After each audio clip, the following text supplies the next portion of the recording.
el día de San Patricio y hoy todo va al revés.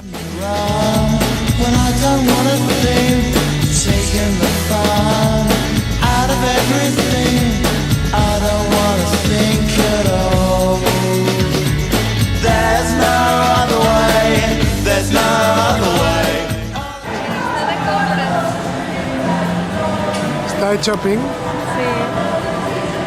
¿Qué quieres comprar, pequeña? Vámonos. ¿Pero dónde estaba el...? ¿Qué vamos a mirar? Pues vamos a Laga. Vale.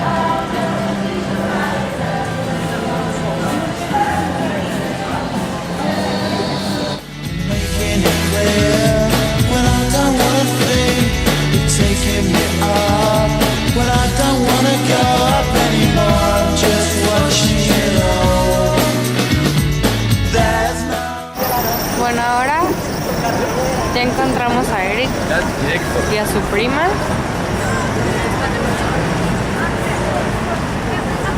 Y vamos a ir a ver tiendas.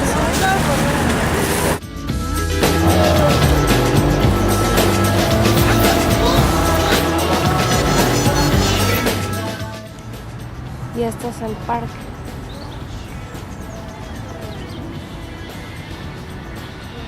Bueno, es súper grande. Y ahorita voy como por una orilla.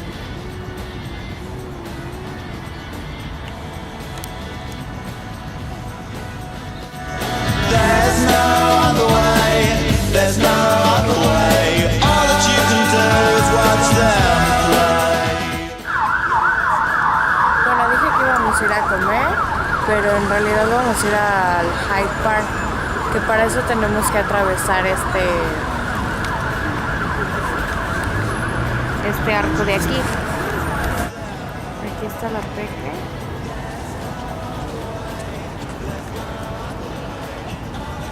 Y bueno, ahora vamos a dar un paseíto por aquí y a comer algo.